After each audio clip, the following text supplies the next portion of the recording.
গতকালকে সারা দেশে একটাই আলোচনার ব্যাপার ছিল রূপপুরের পরমাণু বিদ্যুতের জ্বালানি চুল্লিতে দেয়া হয়েছে। আশা করা হচ্ছে আগস্টে জাতীয় গ্রিডে এখান থেকে বিদ্যুৎ সংযোগ দেয়া হবে এবং বিদ্যুতের চাহিদা অনেকখানি পূর্ণ হবে। এবং বিশ্লেষকরা বলছেন এবং সরকারের পক্ষ থেকেও বলা হয়েছে যে দেশের মোট চাহিদার 10 ভাগ চাহিদা পূরণ পরমাণু বিদ্যুৎ থেকেই হবে, যেটা প্রায় 2 কোটি মানুষের বিদ্যুৎ চাহিদা পূর্ণ করবে। এই যে মেগা প্রকল্প, এই মেগা প্রকল্পের আড়ালে গতকালকে যেন ভার্চুয়ালি বাংলাদেশে ফিরে এসেছিলেন শেখ হাসিনা। কারণ এই মেগা প্রকল্পটা শেখ হাসিনার নেয়া সব থেকে বড় প্রকল্প। আমরা শেখ হাসিনার অনেক সমালোচনা তো করছি, তাকে ফ্যাসিস্ট বলে আমরা তাড়িয়ে দিয়েছি, ক্ষমতাচ্যুত হয়েছেন তিনি, দিল্লিতে পালিয়ে গেছেন।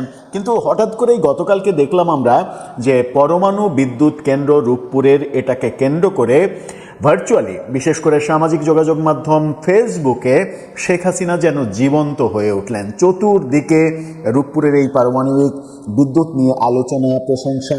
বেশিরভাগ মানুষই শেখ হাসিনার এই সিদ্ধান্তের প্রশংসা করছেন, তবে এরকম মানুষের সংখ্যাও কম নয় যারা এটাকে ইনিয়ে বিনিয়ে শেখ হাসিনার এটা মানে অবদান না, শেখ হাসিনার এটা উদ্যোগ না, এটা আরও অনেক আগে থেকে অনেকের উদ্যোগ। বিএনপির কেউ কেউ অতি উৎসাহী, বিএনপির সর্বোচ্চ নীতি নির্ধারণী ফোরামের কোনো গুরুত্বপূর্ণ নেতা না, কিন্তু অতি উৎসাহী ফেসবুক ইউজাররা লেখালেখি করছে যে এটা বিএনপির প্রথম উদ্যোগ। এরকম ব্যাপার, মজার ব্যাপারগুলো আমরা গতকালকে সারাদিন সারা রাত আলোচনা হতে দেখেছি এবং সেই আলোচনা এখন পর্যন্ত অব্যাহত রয়েছে। এর মাঝে রূপপুর পারমাণবিক বিদ্যুৎ কেন্দ্রকে কেন্দ্র করে শেখ হাসিনা সেখান থেকে $5 বিলিয়ন মেরে দিয়েছেন, নিজের পকেটে ভরেছেন। এই অভিযোগ যেটা উঠেছে, সেই অভিযোগ নিয়ে রাশিয়ার রাষ্ট্রদূত, বাংলাদেশে নিযুক্ত রাশিয়ার রাষ্ট্রদূতের চাঞ্চল্যকর বক্তব্য আমরা পেয়েছি।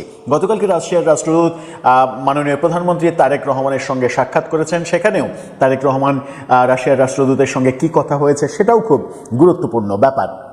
ফেসবুকে কি লেখা হচ্ছে, কে কি বলছেন, কিভাবে শেখ হাসিনাময় পুরো একটা 24 ঘন্টার দিন পার হলো, চলুন একটু আলোচনা করে এর বিভিন্ন দিক বোঝার চেষ্টা করি এবং একটু ইতিহাসের দিকেও আমরা ফিরে যাব যে এই পারমাণবিক বিদ্যুৎ চালু করার সময়, মানে চালু করার সিদ্ধান্ত যখন হলো, তখন এটার বিরুদ্ধে কারা কারা সোচ্চার ছিলেন, এটা যেন বাংলাদেশে না হয় এই দাবিতে কারা কারা মাঠে আন্দোলন করেছিলেন।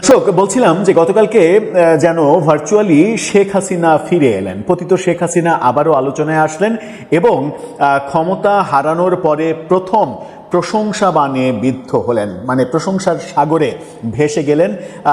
কিছু বিচ্ছিন্ন সমালোচনা রয়েছে, কিছু তার পুরো ক্রেডিটটা নিয়ে নেওয়ার ব্যাপার রয়েছে, সেটাকে নিয়ে আবার ইন্টারেস্টিং আলোচনা হচ্ছে যে এই যে ক্রেডিট ছিনিয়ে নেওয়া, এই ব্যাপারে ক্রেডিট কার্ড চালু হওয়ার ব্যাপার থাকবে কিনা, এটা আবার আওয়ামী লীগের অতি উৎসাহী অ্যাক্টিভিস্টরা সামাজিক যোগাযোগ মাধ্যমে লেখালেখি করছেন, সেটা তাদের ট্রলের ব্যাপার, সেই আলোচনা করতে চায় না।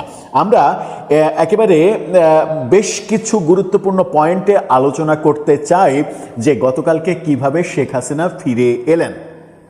চলুন কিছু তথ্য আপনাদেরকে শেয়ার করি। গোলাম মাওলা রনি তিনি ফেসবুকে একটা ফটোকার্ড শেয়ার করে, মাছরাঙা টেলিভিশনের একটা ফটোকার্ড শেয়ার করে তিনি লিখেছেন, তার পোস্টটা দেখে নিন।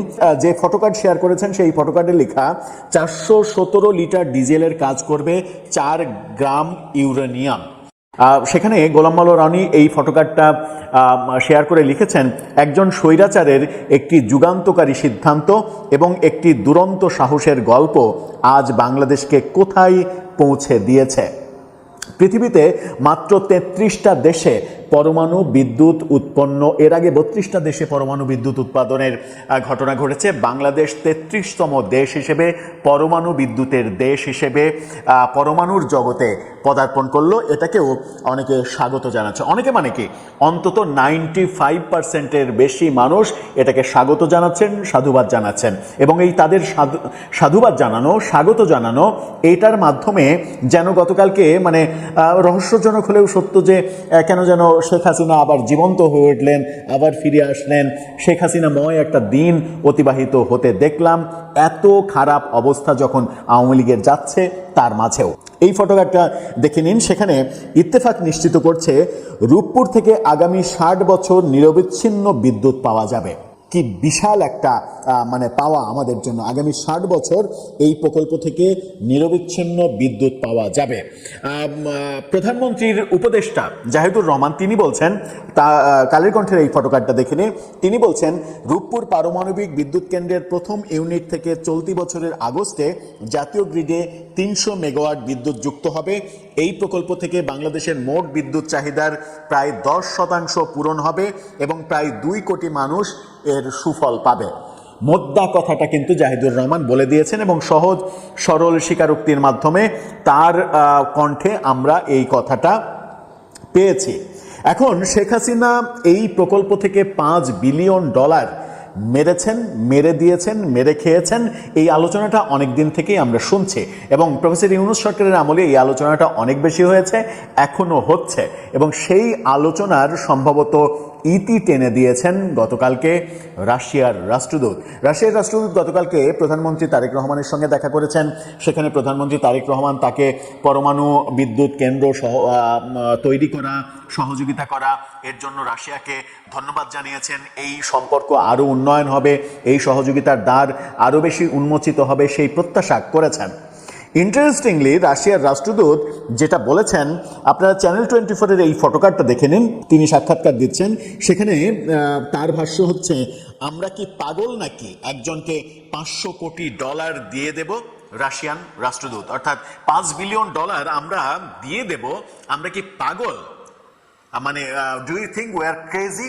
এই কথাটা তিনি বলেছেন। কি বলছেন এক্স্যাক্টলি তিনি একটু ছোট্ট করে শুনে আসুন তার মুখ থেকেই, তাহলে ব্যাপারটা পরিষ্কার হয়ে যাবে। $5 billion. Yeah. It's a big amount, of course. And how it can be done? To give to somebody $5 billion when the construction is just a little bit our credit, it was $11.38 billion. So do you think that we are so much crazy to give $5 billion to somebody?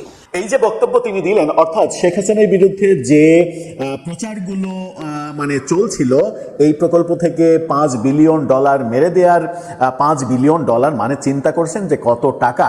বাংলাদেশের রিজার্ভই যখন $33-34 billion, সেখান থেকে $5 billion একটা প্রকল্প থেকে মেরে দেয়া, সেটা কি সম্ভব? হ্যাঁ, সম্ভব হতো যদি সেটা দেশীয় অর্থে তৈরি হতো। উল্লেখ থাকতে হবে যে এই রূপপুর পারমাণবিক বিদ্যুৎ কেন্দ্র দেশের মানুষের ট্যাক্সের টাকায় তৈরি হয়নি, এটা পুরোটাই রাশিয়ার দেয়া ঋণে তৈরি হয়েছে এবং সেই ঋণ শোধ হবে উৎপাদিত বিদ্যুৎ বিক্রি থেকে যে টাকা আসবে সেই টাকা থেকে ঋণ শোধ হবে। অর্থাৎ একটা ফ্যাক্টরি রাশিয়া তৈরি করে দিল, সেই ফ্যাক্টরি উৎপাদনে যাবে, উৎপাদন করে তার পণ্য বিক্রি হবে, সেই বিক্রির লভ্যাংশ থেকে তারা তাদের টাকা ফেরত নেবে। পরিষ্কার ব্যাপারটা, অর্থাৎ বাংলাদেশের মানুষের ট্যাক্সের টাকা দিয়ে তৈরি করা হয়েছে, এখানে শেখ হাসিনার কোনো ক্রেডিট নেই। এই যে বক্তব্যগুলো, সেই বক্তব্যগুলো এখানে খুব একটা ধোপে টিকছে না। আর দুইটা গুরুত্বপূর্ণ বিষয় আপনাদেরকে তুলে ধরতে চাই, সেটা হচ্ছে এই পরমাণু বিদ্যুতের প্রকল্প যখন নেওয়া হয় তখন বাংলাদেশে এটার বিরুদ্ধে একটা গোষ্ঠী নেমে পড়েছিল, আন্দোলন সংগ্রাম, মিছিল, মিটিং, মানববন্ধন অনেক কিছু করেছে এবং গতকালকে এই একটা মানববন্ধনের একটা ভিডিও এবং ছবি ছড়িয়ে পড়েছে। সেখানে দেখা যাচ্ছে যে বর্তমানে এনসিপির সবথেকে সমালোচিত যে নেতা নাসিরউদ্দিন পাটোয়ারি, তাকে সেই আন্দোলনে দেখা যাচ্ছে রূপপুর পারমাণবিক বিদ্যুৎ কেন্দ্রের বিপক্ষে মানববন্ধন করতে। প্রথমে আপনি একটা ছবি দেখে নিন, সেই ছবিতে নীল গোল বৃত্তে তাকে দেখা যাচ্ছে, তিনি হাতে ধরে রেখেছেন পারমাণবিক রাজাকার নিপাত যাক। অর্থাৎ পারমাণবিক রাজাকার বলতে তিনি শেখ হাসিনাকে বুঝিয়েছেন, সেটা নিপাত যাক সেটা বলছেন। এটা যে এআই দিয়ে তৈরি নয় এই ছবিটা, তার প্রমাণটা একটু দেখুন এই ভিডিওতে, যেখানে গোল বৃত্তে তাকে মার্ক করা আছে যে এটাই নাসিরউদ্দিন পাটোয়ারি।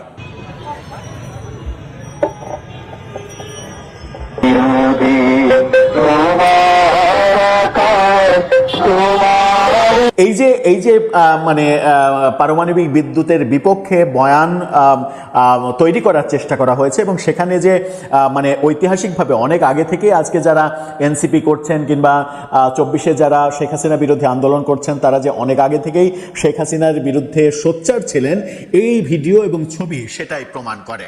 এবার একটু একেবারে শেষের দিকে যাব, সেটা হচ্ছে যে কিভাবে সামাজিক যোগাযোগ মাধ্যমে এই প্রকল্পের ক্রেডিট শেখ হাসিনাকে দেয়া যাবে না, শেখ হাসিনার লোকজন কেন এর ক্রেডিট চাইবে, শেখ হাসিনাকে কেন এটার ক্রেডিট দিতে হবে, শেখ হাসিনা কি তার বাবার টাকা দিয়ে এটা করেছেন কিনা, এরকম নানা কথা মানে ইতিহাস তৈরি করে নানা কথা বলার চেষ্টা করা হচ্ছে এবং বিভিন্ন জন কিছু সংখ্যক অ্যাক্টিভিস্ট এই কাজগুলো করছেন, যার মধ্যে আমরা এই মুহূর্তে আওয়ামী লীগ এবং শেখ হাসিনার শত্রুপক্ষ হিসেবে যারা চিহ্নিত তাদেরকে বেশি এই অ্যাক্টিভিজমটা করতে দেখছি।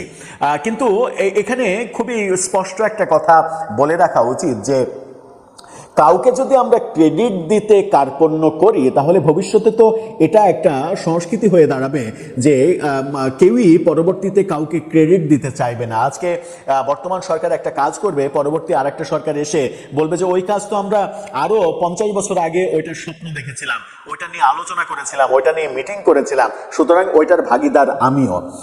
সালাউদ্দিন আম্মার আলোচিত সমালোচিত রাজশাহী বিশ্ববিদ্যালয়ের ছাত্র সংসদের জিএস তিনি গতকালকে একটা ফেসবুকে পোস্ট দিয়েছেন এই ধরনের, এবং এই পোস্টের মতো করে ভাষা ব্যবহার করে সামাজিক যোগাযোগ মাধ্যমে অনেকেই লেখালেখির চেষ্টা করছেন। তার পোস্টটা দেখে নিন।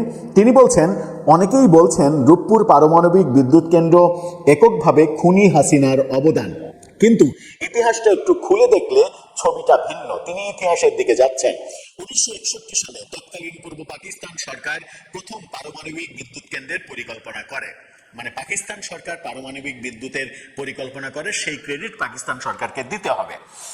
এরপরে 1963 সালে পাবনার রূপপুরে জমি অধিগ্রহণ করা হয়। 1963 সালে পাকিস্তান সরকার নাকি রূপপুরে জমি অধিগ্রহণ করে, কিন্তু ঐতিহাসিকভাবে এই তথ্যটা সত্য নয়। রূপপুরে যেখানে এই প্রকল্প হয়েছে সেই প্রকল্পে সেই জায়গায় সেই জমি কখনোই এর আগে অধিগ্রহণ করা হয়েছে বলে বাংলাদেশের ইতিহাসে কোথাও পাওয়া যায় না। এরপরে তিনি বলছেন 1977 থেকে 86 সালে ফরাসি কোম্পানি সোফ্রাটম সম্ভাব্যতা যাচাই করে, মানে এটা করা যাবে কিনা তার সম্ভাব্যতা যাচাই করে ফরাসি কোম্পানি, রাশিয়ান না কিন্তু ফরাসি কোম্পানি। তারপরে তিনি বলছেন 87-88 সালে জার্মান কোম্পানি লাহামিয়ার ইন্টারন্যাশনাল ও মোটর কলম্বাস পুনরায় সমীক্ষা চালায়। এরপর 97 থেকে 2001 বাংলাদেশ অ্যাটমিক এনার্জি কমিশন নতুন করে উদ্যোগ নেয়। 2011 সালে বাংলাদেশ ও রাশিয়ার মধ্যে আনুষ্ঠানিক চুক্তি স্বাক্ষরিত হয়। 2017 সালে রূপপুর প্রকল্পের নির্মাণ কাজ শুরু হয়। 2026 সালে এসে প্রথম ইউনিট চালু। এটা কোনো একক সরকারের হঠাৎ করে নেওয়া সিদ্ধান্ত না, বরং এটা 60 বছরের বেশি সময় ধরে চলা একটি প্রকল্প। রূপপুর পারমাণবিক বিদ্যুৎ কেন্দ্র কারো বাপের না, এটা জনগণের টাকার ফসল। যদিও এই টাকা থেকে 59,000 কোটি টাকা খুনি হাসিনা লুট করেছে, এই কৃতিত্ব তারে দিয়ে দাও। খুনি, টাকাচোর, ভারতের দালাল, ছ্যাঁচড়া মহিলা, এই হচ্ছে তার স্ট্যাটাসের ভাষা। এখন আপনাদেরকে এই স্ট্যাটাসের ভাষার সাথে আরেকটা ভাষা একটু শোনাতে চাই। সেই ভাষাটা হচ্ছে, আপনারা যদি একটু মানে সেই ভাষার দিকে একটু খেয়াল করেন তাহলে মানে বিভিন্ন অ্যাক্টিভিস্টরা, যে বিশেষ করে বিএনপি পন্থী যারা অ্যাক্টিভিস্ট, তারা ফেসবুকে যেটা লেখার চেষ্টা করছে সেটা একটু আপনারা শুনে নিন। সেখানে বলা হচ্ছে যে রূপপুর নিউক্লিয়ার ফ্যাসিলিটি বিএনপির প্রজেক্ট, আওয়ামী লীগের না। মানে এটা বিএনপির প্রজেক্ট, আওয়ামী লীগের না। আমার মনে হয় মানুষের ইতিহাসটা জানা উচিত।